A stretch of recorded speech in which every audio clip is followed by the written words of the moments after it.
Hello guys, तो कैसे हैं सब। उम्मीद करता हूँ सब ठीक होंगे। तो थंबनेल तो आपने देख ही लिया होगा। आज हम कुछ इस टाइप की full HD CB photo editing करने वाले हैं। बहुत ही ज़बरदस्त और कमाल की वीडियो होने वाली है। ये भी इसकी ओरिजिनल इमेज को देख सकते हैं, कितनी बेकार सी है ना। इसका बैकग्राउंड अच्छा लग रहा है और ना ही इसका फेस अच्छा लग रहा है। और इसको एडिट करने के बाद आप देख सकते हैं कितनी ज़बरदस्त और दासू किस्म की एडिट हो गई है। तो गाइस, इस तरह की इमेज को एडिट करने का तरीकाकार बहुत ही आसान है। सिर्फ आपने इस वीडियो को मुकम्मल देखना है। वीडियो को आपने कहीं पे भी स्किप नहीं करना अगर आप इस तरह की एडिटिंग करना चाहते हैं। तो गाइस, अगर आप हमारे चैनल पर नए हैं तो सबसे पहले हमारे चैनल को सब्सक्राइब कर दें ताकि हमारी इस तरह की मज़ीद वीडियोस आप तक पहुंच सकें। तो गाइस, ज़्यादा आपका टाइम वेस्ट किए मैं वीडियो को स्टार्ट करता हूं। तो गाइस, सबसे पहले आपने स्नैपसीड ऐप को ओपन कर लेना है और यहाँ पर आपने अपनी इमेज को सिलेक्ट कर लेना है जिसको आपने एडिट करना है। तो गाइस, स्नैपसीड में आने के बाद यहाँ पर हमने अपनी इमेज को ऐड कर लिया। तो यहाँ पर मैं टूल्स में चला जाता हूँ और यहाँ आपको ऑप्शन मिलेगा टूल इमेज का, यहाँ पर आपने क्लिक कर देना है। यहाँ पर क्लिक करने के बाद यहाँ पर मैंने कुछ सेटिंग करनी है, तो सेम आपने वही करनी है। यहाँ पर मैं इसकी ब्राइटनेस को इंक्रीज़ कर देता हूँ, इसके कंट्रास्ट को भी इंक्रीज़ कर देता हूँ। इतना करने के बाद आपने स्क्रॉल करना है और आपने एम्बियंस को भी इंक्रीज़ कर देना है और आपने इसकी हाईलाइट को कम करके शेडोज़ को थोड़ा सा इंक्रीज़ कर देना है और यहाँ से आपने राइट क्लिक कर देना है। इतना करने के बाद अगेंस्ट रोल वाले आइकन पर जाना है। अगेन आपने डिटेल में चले जाना है। डिटेल में जाने के बाद यहाँ पर हम इसका स्ट्रक्चर इस तरीके से इंक्रीज़ कर देते हैं ताकि हमारे इमेज में HD क्वालिटी ऐड हो जाए। एंड शार्पनिंग को इंक्रीज़ करके यहाँ से राइट क्लिक कर देते हैं। तो गाइस, ये करने के बाद आपने अगेंस्ट टूल वाले आइकन पर जाना है और यहाँ आपको ऑप्शन मिलेगा सिलेक्टिव का, यहाँ पर आपने क्लिक कर देना है। यहाँ पर क्लिक करने के बाद यहाँ पर हमने अपने फेस पर व्हाइट कलर अप्लाई करना है। इस तरीके से यहाँ पर मैं प्लस को रख लेता हूँ और आपने इसका 2 फिंगर से साइज इस तरीके से कम कर लेना है और आपने इसकी ब्राइटनेस को इस तरीके से इंक्रीज़ करके आपने कंट्रास्ट को कम कर देना है। ज़्यादा नहीं, अपना तकरीबन नॉर्मल ही करना है आपने ताकि ओवर भी ना लगे। और यहाँ से आपने राइट क्लिक कर देना है। अगेन टूल पर जाकर आप इस तरीके से अपने फेस पर जो भी ब्लैक से निशान या कोई शेडोज़ वगैरह होंगी आप उसको इजीली रिमूव कर सकते हैं और यहाँ से मैं राइट क्लिक कर देता हूँ। तो गाइस, इतना करने के बाद आप देख सकते हैं अभी तक हमारी इमेज में इतना ज़बरदस्त और कमाल का फ़र्क आ चुका है। तो ये करने के बाद आपने एक्सपोर्ट पर चले जाना है और यहाँ पर आपने एक्सपोर्ट करके अपनी इमेज को सेव कर लेना है। इमेज को सेव करने के बाद हम इसको स्केचबुक ऐप में ओपन करेंगे। तो गाइस, मैं स्केचबुक ऐप को ओपन कर लेता हूँ। तो गाइस, स्केचबुक में आने के बाद यहाँ पर हम सबसे पहले इसकी शर्ट का कलर चेंज कर लेते हैं। तो यहाँ पर मैं लेयर में चले जाता हूँ और यहाँ पर हम इसकी एक और लेयर बना लेते हैं और आपने इस लेयर पर क्लिक करना है। अगेन अपने ब्लेंडिंग मोड में जाकर आपने इसको सॉफ्ट लाइट पर कर देना है।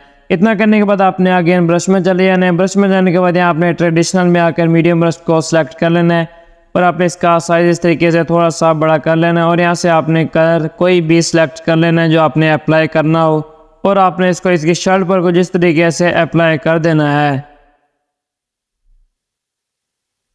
गाइस, फाइनली शर्ट पर कलर अप्लाई करने के बाद यहाँ पर मैं लेयर में चला जाता हूँ। अगेन आपने लेयर पर क्लिक कर देना है और यहाँ आपको ऑप्शन मिलेगा HSL एडजस्टमेंट का, यहाँ पर आपने क्लिक कर देना है।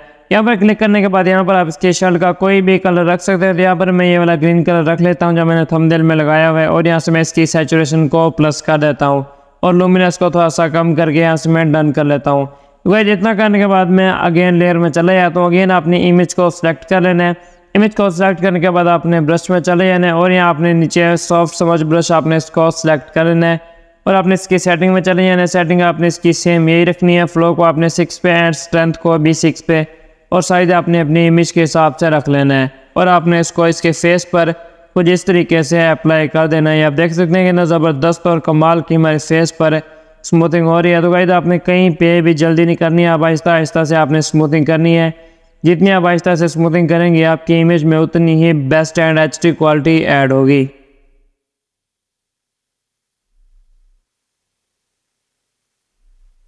तो गाइस, फाइनली फेस को स्मूथ करने के बाद आप देख सकते हैं कुछ जिस तरह की हमारी इमेज में लुक आ जाएगी जो देखने में बहुत ही ज़बरदस्त और कमाल की लग रही है। तो ये करने के बाद यहाँ पर हमने इसके हेयर में एक कट लगाना है। तो यहाँ पर मैं अगेन इस वाले आइकन में चला जाता हूँ और यहाँ आपका ऑप्शन मिलेगा सिलेक्शन का, यहाँ पर आपने क्लिक कर देना है। सिलेक्शन को क्लिक करने के बाद आपने इसको कुछ इस तरीके से यहाँ पर आपने ड्रा कर लेना है। आपने बिल्कुल आराम से ड्रा करना है जिस तरीके का आपने डिज़ाइन रखना हो और यहाँ से आपने इसको ऐसे छोड़ देना है। ये करने के बाद आपने अगेन ब्रश में चले जाना है और आपने यहाँ से इसका साइज थोड़ा सा कम कर लेना है या बढ़ा लेना है आपने। अगर आप ऐसा नहीं करेंगे तो ये ब्रश वर्क नहीं करेगा। तो यहाँ पर मैं इसका साइज 30 पर रख लेता हूँ और हम इसको इस तरीके से इसके हेयर पर अप्लाई कर देते हैं। तो गाइस, फाइनली कट लगाने के बाद यहाँ पर हमने इस पर एक और कट लगाना है। तो यहाँ पर मैं अगेन इस वाले आइकन पर चले जाता हूँ और यहाँ आपको ऑप्शन मिलेगा गाइड्स का, यहाँ पर आपने क्लिक कर देना है। गाइड्स में जाने के बाद आपने इसको कुछ इस तरीके से आपने डिज़ाइन पर रख लेना है। जिस तरीके का आपने डिज़ाइन बनाना हो आपने इसको उस तरीके पर रख लेना है। तो गाइस इसको एडजस्ट करने के बाद आपने अगेन ब्रश में चले जाना है और यहाँ पर आपने इसकी फ्लो को इस तरीके से इंक्रीज कर लेना है और आपने इसके साइज़ को कम कर लेना है। इसके साइज़ को कम करने के बाद आपने इसको इसके हेयर में कुछ इस तरीके से अप्लाई कर देना है।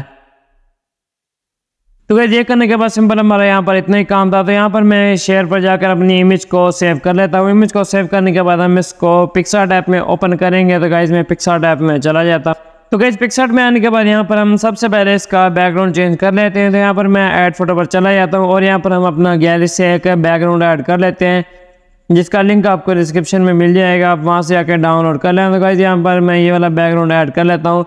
बैकग्राउंड को ऐड करने के बाद आपने इसका साइज़ को जिस तरीके से आपने इंक्रीज़ कर देना है और यहाँ से आपने सिंपल इरेज वाले आइकन पर चले जाना है। इरेज में जाने के बाद यहाँ आपको नीचे ऑप्शन मिलेगा इन्वर्ट का, यहाँ पर आपने क्लिक कर देना है। अगेन आपने रिस्टोर पर क्लिक करके बैकग्राउंड पर कुछ इस तरीके से आपने इसको इरेज कर देना है।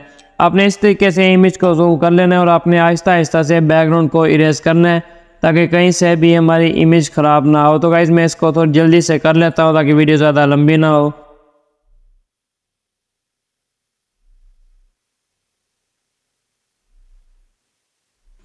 तो गाइस फाइनली बैकग्राउंड को इरेज करने के बाद आप देख सकते हैं कुछ इस तरीके की हमारी इमेज में ज़बरदस्त और कमाल के लुक आ जाएगी। तो ये करने के बाद यहाँ से मैं राइट क्लिक कर देता हूँ और यहाँ पर हम अपने फेस को वाइट लुक देंगे। तो यहाँ पर मैं टूल्स में चला जाता हूँ और यहाँ पर आपने एडजस्ट में चले जाना है। एडजस्ट में जाने के बाद आपने इस तरीके से यहाँ पर इसकी लाइट को इंक्रीज़ कर देना है और आपने इसके कंट्रास्ट को भी इंक्रीज़ कर देना है। इतना करने के बाद आपने हाईलाइट में चले जाना है और यहाँ पर आपने इसकी हाईलाइट को इस तरीके से कम कर देना है और आपने इस तरीके से शेडोज़ को इंक्रीज़ कर देना है। इतना करने के बाद आपने सिंपल इरेज में चले जाना है। इरेज में जाने के बाद यहाँ पर आपने इसको इन्वर्ट कर देना है। इन्वर्ट करने के बाद आपने रिस्टोर को सिलेक्ट कर लेना है और यहाँ पर आपने इसको इसके फेस पर कुछ इस तरीके से अप्लाई कर देना है। तो आप देख सकते हैं कितना ज़बरदस्त और कमाल के हमारे फेस पर ज़बरदस्त और कमाल की वाइट लुक आ रही है। तो ये करने के बाद यहाँ से मैं राइट क्लिक कर देता हूँ। तो इतना करने के बाद जो हमारा फाइनल स्टेप रह गया है, यहाँ पर हमने अपना एक हेयर PNG ऐड करना है। तो यहाँ पर मैं अगेन ऐड फोटो पर चले जाता हूँ। ऐड फोटो में जाने के बाद यहाँ पर हम अपना एक हेयर PNG ऐड कर लेते हैं, जिसका लिंक आपको डिस्क्रिप्शन में मिल जाएगा। हेयर PNG को ऐड करने के बाद यहाँ आपको ऑप्शन मिलेगा रिमूव BG का, यहाँ पर आपने क्लिक कर देना है एंड आपने रिमूव बैकग्राउंड, इस पर क्लिक करने के बाद ये इसका बैकग्राउंड ऑटोमेटिक रिमूव हो जाएगा। तो आपने कुछ सेकंड वेट कर लेना है। तो इस बैकग्राउंड रिमूव होने के बाद आपने इसको इसके हेयर पे कुछ इस तरीके से आपने एडजस्ट कर देना है और इसको एडजस्ट करने के बाद यहाँ आपको ऑप्शन मिलेगा ओपेसिटी का, यहाँ पर आपने क्लिक करके इसकी ओपेसिटी को इस तरीके से कम कर लेना है। ओपेसिटी को कम करने के बाद आपने अगेन इरेज वाले आइकन पर चले जाना है और यहाँ पर आपने इसकी हार्डनेस को कम ही रहने देना है और आपने इसकी ओपेसिटी को इस तरीके से कम कर लेना है और साइज़ आपने इसका थोड़ा सा इंक्रीज़ कर लेना है। और ये करने के बाद आपने इसके हेयर को जिस तरीके से आपने अपनी स्किन से रिमूव कर लेना है ताकि हमारे हेयर बिल्कुल रियल लगे। तो मैं इसको इस तरीके से इरेज कर देता हूँ। तो गाइस इतना करने के बाद सिंपल आपने यहाँ से राइट क्लिक कर देना है। राइट क्लिक करने के बाद एंड आपने यहाँ पर इसकी ओपेसिटी को इस तरीके से फुल कर देना है और आप रिजल्ट देख सकते हैं कितना ज़बरदस्त और कमाल के हमारे हेयर चेंज हो गए हैं। एंड आपने यहाँ से राइट क्लिक कर देना है। तो गाइस ये थी हमारी आज की वीडियो। उम्मीद करता हूँ वीडियो आपको अच्छी लगेगी। तो वीडियो अच्छी लगी हो तो सब्सक्राइब करना ना भूलें ताकि हमारी इस तरह की मज़ीद वीडियोज़ आप तक पहुँच सकें।